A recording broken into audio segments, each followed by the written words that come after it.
Your Monday motivation in 3 words. Ross is back. Get in.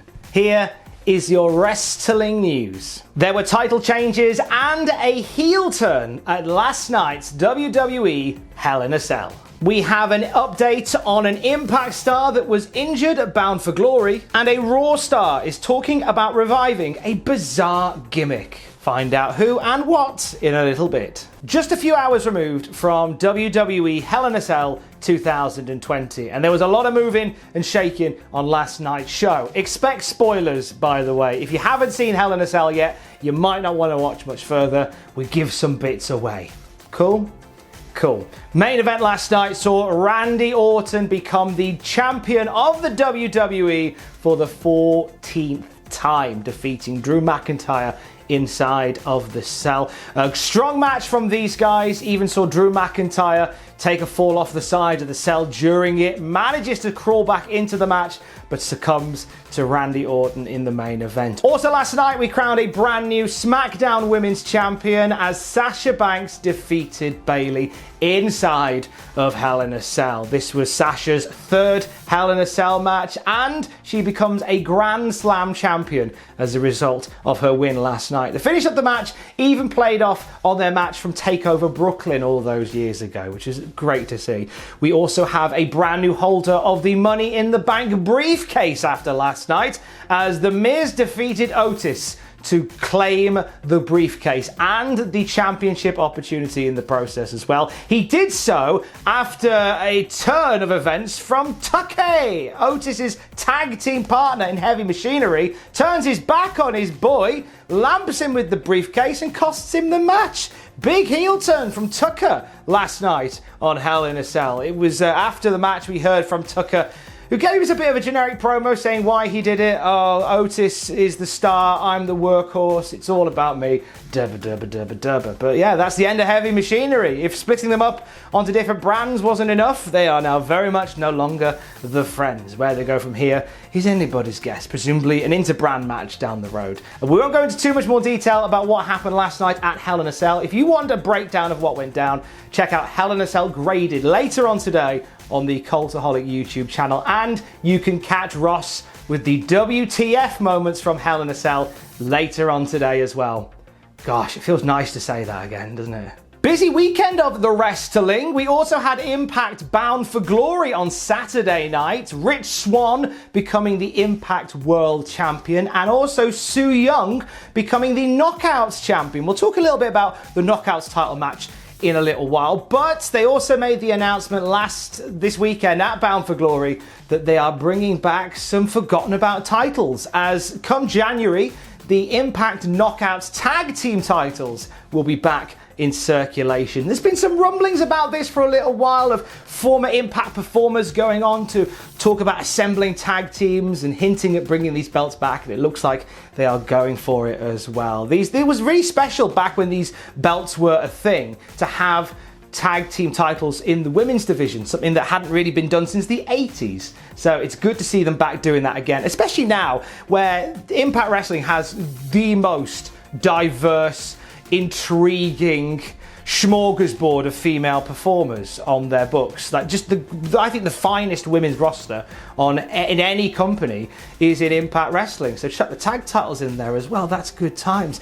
Some update as well for you on the injury that occurred to Heath, former Heath Slater, Impact Wrestling Bound for Glory. He was said to be a part of the Call Your Shot Gauntlet, as we know. We also understand from Wrestling Observer Radio today that Impact was actually going to give Heath the win in that match.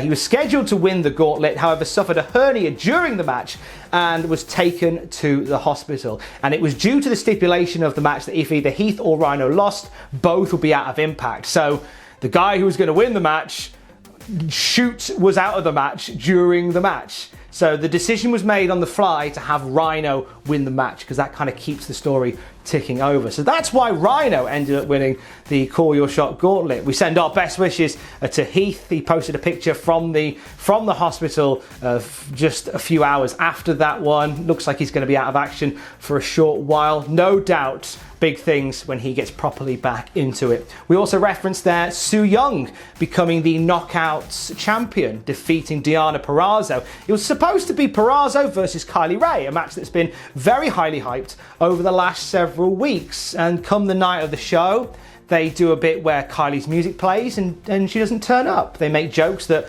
she got scared and decided not to show. They throw out an open challenge and it's answered by Su Yung. Of course, Susie has been a part of Impact Wrestling for quite some time, the mild-mannered alter ego of Su Yung. So the return of Su Yung was greatly received and she became the Knockouts champion in the process. We have an update for you on Kylie Rae. There is some concern around this. So Kylie Rae got injured 2 weeks ago, but according to Wrestling Observer, she was scheduled to appear at Bound for Glory. Now, earlier on that day, she was indeed in Nashville. She was in the hotel on Friday, so she was in the bubble for Impact Wrestling. She never arrived at the building, and nobody in the company knew anything about it. The company checked with everyone who knew her, and nobody really knows anything other than she's apparently okay in the physical sense. Of course, when we have more to tell you about Kylie Rae, we will let you know more at cultaholic.com. Also, a WWE star was set to make an Impact appearance on Saturday, but it ended up being nixed at the last minute.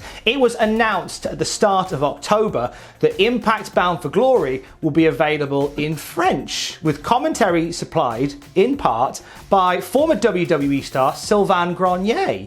However, didn't end up happening. So this is what we get from sources connected to the Observer. It was supposed to see Sylvain Grenier and Mark Blondin in the commentary studio working remotely. They say they ran a test on Friday night. Everything was working with the platform they were asked to use. No test was done with live footage from the venue though. They asked the duo to be ready for 7:25.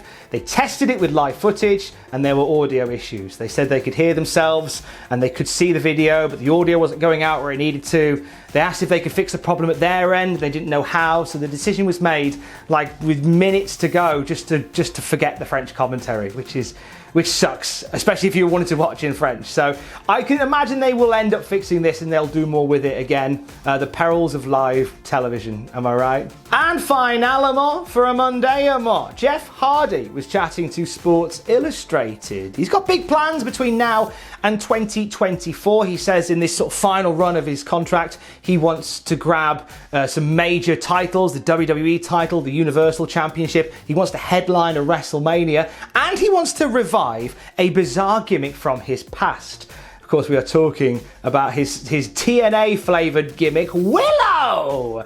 It was kind of like a Beetlejuice-esque persona with an umbrella. So this was Jeff Hardy's brainchild, was Willow. Turned up in Impact Wrestling, TNA/Impact Wrestling for a time being, and he's always had quite a soft spot for him. He says, quote, "I'm thinking that Willow should make a return to have something to do with the Fiend Bray Wyatt.